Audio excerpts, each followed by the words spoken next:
Nous sommes noirs. Alors, comment pouvons-nous nous battre pour l'Ukraine? Si nous nous battons pour l'Ukraine, nous allons mourir en premier. On nous a confirmé qu'il y a des cas de discrimination lors de l'admission des réfugiés. Un natif de la République démocratique du Congo a déclaré qu'il avait été victime de discrimination alors qu'il essayait de monter à bord d'un train en provenance de l'Ukraine. Écoutez ce qu'il nous a dit. Écoutez, ils nous ont même dit que nous allions vous donner des armes et que vous alliez vous battre pour l'Ukraine. J'ai dit bonjour. Nous allons nous battre pour l'Ukraine. Nous ne sommes pas Ukrainiens. Nous sommes noirs. Comment pouvons-nous nous battre pour l'Ukraine? Si nous nous battons pour l'Ukraine, nous allons mourir en premier parce que nous sommes noirs. Ils vont dire, quand nous les verrons, oh, regarde ces noirs. Je pense qu'ils viennent de l'OTAN. Donc, nous devons d'abord les tuer. Alors, les Africains se battent pour l'Ukraine. C'est comme demander aux Allemands de se battre pour le gouvernement de la transition du Soudan. Il y a un Congolais qui venait de la Russie. Il a pris un train pour se rendre à l'Ukraine. Il a vu des soldats ukrainiens qui les ont vus et ont dit « Messieurs, est-ce que c'est possible que vous puissiez combattre pour nous ?» Moi, je peux directement poser cette question. Parce que si vous combattez pour les Ukrainiens, vous devez savoir que vous combattez directement pour l'OTAN. Alors que nous, Africains, nous nous luttons pour quitter l'OTAN.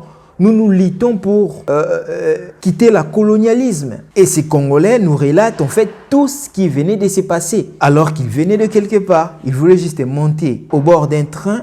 Voilà ce qui s'est passé. Par là, moi je dirais, les Africains qui se battent pour l'Ukraine, c'est comme les Allemands qui quittent l'Allemagne pour se battre pour les Congolais dans la guerre de l'Est. Ou encore des Français qui vont quitter la France pour se battre contre les M23. Est-ce que avez-vous vraiment vu des Européens qui menaient vraiment sérieusement, j'ai dit, jusqu'à la fin la guerre d'un pays africain? Je ne sais pas. Vous allez voir que non, ils s'en foutent de tout ce qui se passe en Afrique. Et notamment avec tout ce qui se passe comme ça. On s'en fout. Moi, j'encourage les frères africains. Pourquoi l'Afrique devrait-elle se battre pour les Ukrainiens? En plus de cela, nous savons que la Russie est toujours respectueuse envers nous. On doit le dire. La Russie est toujours respectueuse envers nous. On doit être franc. On ne va pas être hypocrite. Même moi, si je viens comme ça, peu importe, j'ai faim. Je préfère mourir que de combattre pour l'Ukraine. En vrai, c'était en fait l'information que j'ai voulu vous partager aujourd'hui d'un frère qui a fait quand même la fierté de là où il est. Donc, nous sommes fiers de nos frères qui arrivent quand même à comprendre ce qui se passe dans le monde actuellement. Puisque là, on dirait qu'il y a eu des guerres au Congo, il y a génocide au Congo, il y a eu des guerres au Burkina, au Niger, partout au Soudan. Mais les Européens font comme s'il n'y a rien. Vous allez voir parce qu'il y a même des publicités sur YouTube, sur Facebook, qui nous montrent des guerres de l'Ukraine, mais ne montrent jamais ce qui se passe au Soudan. Moi, je pense que non. Moi, je pensais en fait qu'il n'y avait pas de guerre au Soudan. Moi, je viens de la RDC. Je sais qu'il y a génocide en RDC. Mais vu qu'aujourd'hui, j'ai quitté la RDC, apparemment, c'est comme s'il n'y a rien en RDC. C'est comme s'il n'y a rien. Et ils s'en foutent de tout. Africains, on doit comprendre des choses. Il est temps que nous puissions nous réveiller. Ingeta à tous les Africains. C'était votre frère Gibson Bebeko.